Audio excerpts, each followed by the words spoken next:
Em 1 Tessalonicenses 5,17, um dos menores versículos da Bíblia, a palavra de Deus nos traz uma determinação, um imperativo: orai sem cessar.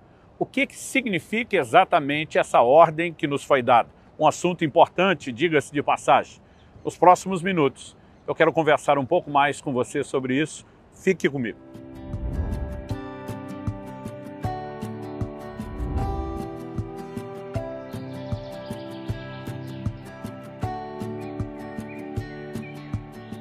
Estou hoje em Florianópolis, Santa Catarina, passando para trazer mais uma palavra ao seu coração. E o texto já foi apresentado na introdução, que será o trilho da nossa conversa e reflexão. Eu sei que para muitos crentes, só o chamado à oração já é um desafio que não tem sido necessariamente correspondido por todos. Mas quando falamos de orar sem cessar, parece algo até mesmo impossível. Mas a primeira coisa que precisamos parar para refletir é: Deus não nos pediria algo que não fosse possível respondermos. Se assim fizesse, ele seria injusto, o que ele não é. Hebreus capítulo 6, verso 10 diz que Deus não é injusto. Então, o que exatamente significa isso? Que o cristão sequer possa parar para dormir, que ele não pode trabalhar, realizar outras atividades? Evidentemente que não. A mesma palavra de Deus que nos orienta a orar sem cessar, nos ensina a respeitar o descanso. A mesma palavra que nos orienta a orar sem cessar, ela fala a respeito do trabalho e diz que quem não trabalha não coma. Então não dá para simplesmente abandonar tudo e viver integralmente oração, e mesmo se fizéssemos, ainda teríamos que dormir e ao longo da noite nós não conseguimos orar sem cessar. Evidentemente que o apóstolo não está sendo absoluto quando ele fala de não cessar. Ele não está necessariamente estabelecendo que não pode haver nunca nenhuma forma, de interrupção, embora o significado dessa palavra sem cessar signifique exatamente isso, sem interrupção, algo que é incessante. Mas nós precisamos compreender que ele fala de perseverança na oração, ele fala de continuidade da oração, de nunca se perder o ritmo na oração, mas ele também fala a respeito da abrangência de formas e estilos de orar. É lógico que existe aquele momento de uma oração reclusa, como o Senhor Jesus diz em Mateus capítulo 6, verso 6. Quando você orar, entra no teu quarto, fecha a tua porta, fala com teu pai em secreto. Se esse fosse o único tipo de oração, evidentemente que não daria para fazer isso sem cessar. Não poderíamos permanecer o tempo todo no quarto, senão não teríamos as outras atividades sendo executadas. E ainda assim, teríamos a questão do sono. Agora, é a única forma e maneira de orar? É evidente que não. Ao longo da Escritura, nós vemos pessoas falando com Deus em oração, muitas vezes no ambiente do trabalho, muitas vezes na presença de outras pessoas e até mesmo sendo discretas a respeito disso. Algo, por exemplo, que me chama a atenção é quando a Bíblia nos fala no livro de Neemias que ele estava diante do rei e a palavra de Deus diz em Neemias capítulo 2, verso 2, o rei me diz: por que está triste o teu rosto e não está doente? Tem de ser tristeza do coração. Ele teme, porque ele sempre esteve diante do rei com a cara alegre, sem tristeza.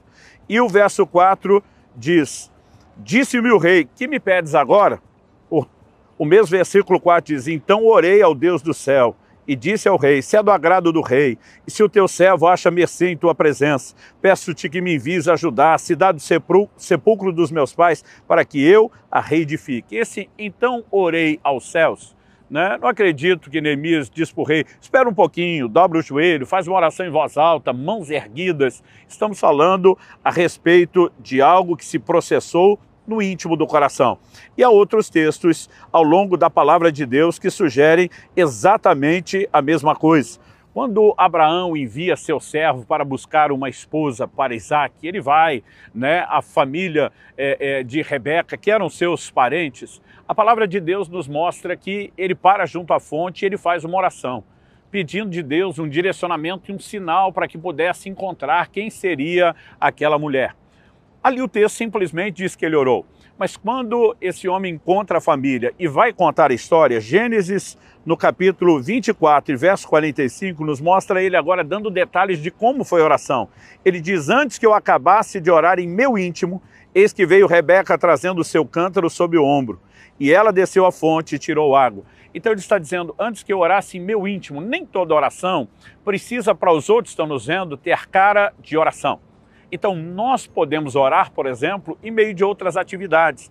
Não significa que a gente para tudo e só se concentra naquilo, mas fala de uma conexão com Deus que é contínua. É lógico que existirão aqueles momentos de uma oração, né, onde a gente vai se recolher e se devotar somente àquilo. A Bíblia diz que Daniel orava algumas vezes ao dia e ele parava, cumpria todo um protocolo, né? Isso não significa que porque eu oro em outros lugares que eu não preciso da oração no secreto, mas o fato de orar no secreto não significa que eu não possa orar em outras atividades. Além da oração no secreto, podemos ter oração conjunta, coletiva, com outros irmãos, mas também podemos ter aquele tipo de oração que ela segue sendo executada ao longo do dia. É lembrar-se de Deus o tempo todo, é no momento que nós estamos no trânsito, ainda que os olhos estejam focados ali no trânsito, nós podemos estar falando com Deus, né? Abrindo o coração com Ele, exaltando o nome do Senhor.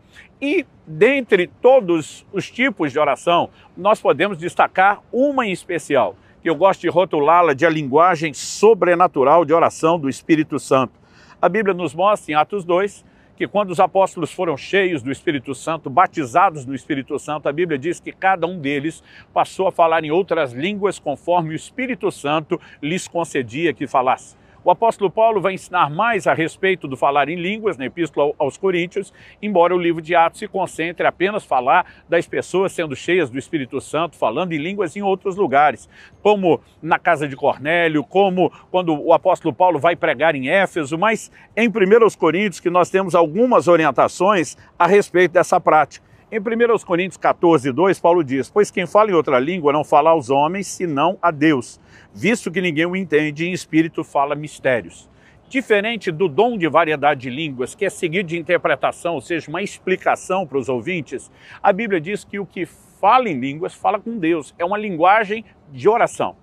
Mais à frente, no capítulo 14 mesmo, mas no verso 14, Paulo diz assim, porque se eu orar em outra língua, o meu espírito ora de fato, mas a minha mente fica infrutífera. Apesar de poder estar abrindo o coração com Deus, falando de sentimentos, emoções, petições, em meio de outras atividades, há uma oração específica que deixa a mente infrutífera, sem fruto. A mente não participa. Paulo diz que quando estamos orando em línguas, o nosso espírito ora. Então todo cristão, além de falar com Deus, no seu entendimento, porque na sequência nós vemos o apóstolo Paulo no verso 15 dizendo, que farei, pois? Orarei com o espírito, mas também orarei com a mente. Cantarei com o espírito, mas também cantarei com a mente. Então, evidente que precisamos ter a oração com entendimento no nosso próprio idioma. Mas quando oramos em línguas, a mente fica infrutífera. É o seu espírito orando. Significa que Deus nos deu uma ferramenta de oração que pode permitir a nossa mente focada em atividades quando nós podemos, no nosso íntimo, nem sempre em voz alta, audível, nós podemos permanecer orando. Então, muitas vezes eu estou, num avião, às vezes naquela poltrona do meio, sentado entre outros dois passageiros. Evidente que eu não vou orar em voz alta, nem no entendimento, muito menos em línguas. Senão vão me tirar do avião numa camisa de força. Mas mesmo sem que as pessoas precisem ouvir, eu estou ali baixinho, de modo quase inaudível, às vezes aproveitando horas de uma viagem para estar orando, falando com Deus e muitas vezes orando em outras línguas. Todos nós precisamos entender que essa orientação de orar sem cessar não significa que a gente não faça absolutamente nada, mas evidentemente Deus espera que eu e você possamos ter uma oração que é maior do que aquilo que se faz num culto ou numa reunião pública, do que o que fazemos no secreto. Por exemplo, em Efésios, no capítulo 6, no verso 18, o apóstolo Paulo diz, com toda oração e súplica, orando em todo o tempo no Espírito, e para isso vigiando com toda a perseverança e súplica por todos os santos. Orando em todo o tempo. Aqui, novamente, nós temos uma outra forma de se falar a mesma coisa, em vez de dizer sem cessar, em todo o tempo. Ou seja, não são apenas alguns momentos de oração, é um estilo de oração contínua, é um espírito de oração, é uma vida de oração que deve estar presente em nós. Interessante que Paulo fala isso logo depois de anunciar que a nossa luta não é contra carne e sangue, mas contra principados e potestades, de dizer que para entrar nessa batalha contra o reino das trevas, nós precisamos fazer uso de toda a armadura de Deus, e ele detalha várias né, vários aspectos dessa armadura, desse conjunto de arma. Ele diz que nós temos que cingir com a verdade, vestir da couraça da justiça, calçar os pés com a preparação do evangelho da paz, embraçar o escudo da fé. A Bíblia fala sobre usar o capacete da salvação, a espada do Espírito, que é a palavra de Deus. E alguns me perguntam, mas pastor, onde a oração entra como arma de guerra? E a minha resposta é, oração não é arma de guerra, oração é a guerra. Nós trazemos as outras armas para a guerra, e a guerra é travada em oração. E para que a oração se constitua guerra, não precisa ser apenas uma oração de confronto, de repreender diretamente o espírito maligno. Só de clamarmos pelo estabelecimento do reino de Deus, ele vem removendo o lugar de domínio do reino das trevas. E eu e você fomos chamados para cooperar com Deus no estabelecimento do reino e da vontade dele. É o que Jesus nos ensinou na oração modelo. Venha o teu reino, seja feita a tua vontade. E quando estamos clamando para que o reino se manifeste, estamos em guerra contra o reino das trevas, enquanto cooperamos com o avanço do reino de Deus. Então é por isso, entre outros motivos, que precisamos de uma vida de oração, manter a comunhão com Deus, uma conexão e uma intimidade com Ele. Não se trata apenas de ficar pedindo algo que precisamos. A própria exaltação a Deus é parte da adoração. Santificado seja o teu nome. Também posso pedir pelo pão de cada dia? Sim. Também posso e devo abrir situações do meu coração. Senhor, eu estou aqui pedindo, não me deixe cair em tentação. Há um combo que não se limita a uma única coisa, mas que também não se limita somente a nós como foco. Podemos interceder por pessoas, interceder pelo reino de Deus de uma forma geral. Ou seja, oração é um estilo de vida. Oração é parte de um ritmo de vida. Oração não é algo que deve ser praticado apenas de forma esporádica ou apenas em momentos regulares. Não importa se será o tempo secreto, reunido com a igreja, ou enquanto você tem suas outras atividades. Ore sem cessar, ore em todo o tempo.